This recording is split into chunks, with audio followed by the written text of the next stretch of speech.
ओवैसी को कौन मारना चाहता है? किसने दी असदुद्दीन ओवैसी को जान से मारने की धमकी?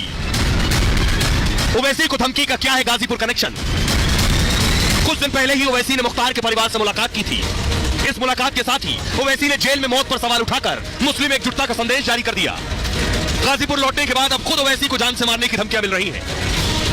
और मैं इन शैतानी ताकतों से कह रहा हूं जो बोले मार देंगे, एक बात याद रखो, मैं कोई मुर्गी का बच्चा नहीं हूं। एक बात याद रखो, मुर्गी का बच्चा नहीं हूं। बात के हालात तुम जानो। फिर मैं इतना आसानी से जाने वाला नहीं हूं, पीठ नहीं दिखाऊंगा इंशाअल्लाह ताला। तुम क्या, तुम्हारे बाप भी आ जाएंगे तो सामने ठहरूंगा मैं इंशाअल्लाह ताला। इन धमकियों के सहारे ओवैसी मंच से नाम लिए बिना ही अतीक से लेकर मुख्तार तक हुई मौतों का जिक्र कर रहे हैं। दुनिया में रहेंगे तो गाजियों की तरह रहेंगे, या फिर मौत आएगी तो शहादत को पसंद करेंगे, और हशर के मैदान अपने माँ बाप को शर्मिंदा होने नहीं देंगे इंशाअल्लाह ताला। और इसी के साथ ही उन्होंने धमकी देने वालों को भी खुली चुनौती दे दी है।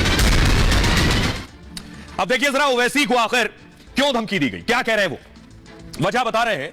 28 मार्च को मुख्तार अंसारी की जेल में मौत हुई। मुख्तार की मौत के बाद ओवैसी उनके परिवार से मिलने पहुंचे थे, तस्वीर मैंने आपको दिखाई, और उनकी और परिवार की यह मुलाकात लंबी चली, कई घंटों तक चली। ओवैसी ने रोजे के लिए सहरी भी अंसारी परिवार के घर में ही की, देर रात तक रुके। अब ओवैसी ने दावा किया है कि इसी वजह से उनको यह धमकी मिल रही है। कहना है मुख्तार के घर जाने की वजह से धमकी दी जा रही है। 5 मार्च यानी कल उन्होंने धमकी का यह आरोप लगाया, और उनका कहना है सोशल मीडिया पर धमकियां दी जा रही हैं, अनजान पतों से धमकी भरे खत और लेटर आ रहे हैं, विदेशों से भी धमकी के कॉल्स आ रहे हैं ओवैसी को। और उन्होंने खुलासा हैदराबाद में एक जनसभा के दौरान किया है। इससे पहले 2022 में ओवैसी पर जानलेवा हमला हो चुका है। यूपी चुनाव में जनसभा से लौटते वक्त ओवैसी पर गोलियां चली थी। इसके बाद केंद्र सरकार ने उन्हें Z+ कैटेगरी की सुरक्षा दी थी। फिलहाल ओवैसी ने धमकी देने वालों को मंच से चुनौती दी है। क्या कह रहे हैं असदुद्दीन ओवैसी? वो कह रहे हैं मैं मुर्गी का बच्चा नहीं हूं, सुनिए। और मैं इन शैतानी ताकतों से कह रहा हूं जो बोले मार देंगे, एक बात याद रखो, मैं कोई मुर्गी का बच्चा नहीं हूं। एक बात याद रखो, मुर्गी का बच्चा नहीं हूं। बात के हालात तुम जानो। फिर मैं इतना आसानी से जाने वाला नहीं हूं, पीठ नहीं दिखाऊंगा इंशाअल्लाह ताला। तुम क्या, तुम्हारे बाप भी आ जाएंगे तो सामने ठहरूंगा मैं इंशाअल्लाह ताला। मगर याद रखो, मोमिन फना नहीं होता, मोमिन फना नहीं होता। अब कैसे नहीं होता? मौत क्या है? जिंदगी और मौत हकीकत है ना।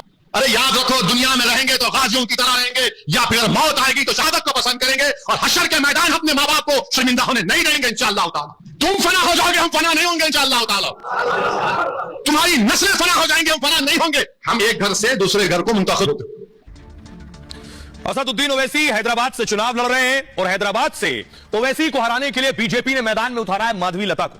कल माधवी लता के बारे में आपको मैंने बताया था। हमारे साथ माधवी लता जुड़ रही हैं, उन्हीं से सवाल लेंगे। माधवी लता जी, असदुद्दीन ओवैसी को शिकस्त देने के लिए आपको बीजेपी ने हैदराबाद से उतारा है। मेरा सवाल यह है कि ओवैसी तो वहां के ताकतवर नेता माने जाते हैं, बड़े नेता माने जाते हैं। अभी सुनाया मैंने दर्शकों को, आप ओवैसी से कैसे जीतेंगी? ये सच और झूठ की लड़ाई है।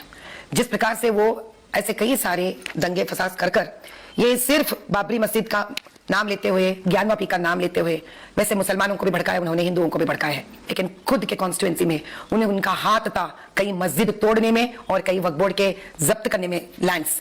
अब जब ये सारे सच्चाई बाहर आ जाएंगे, और आ रहे हैं हमारे तरफ से, ये कोई टक्कर ऐसी मुकाबला नहीं है जहां पे वोट्स और ओट्स की बराबरी है। ये झूठी और सच्चाई की बराबरी ये लड़ाई है।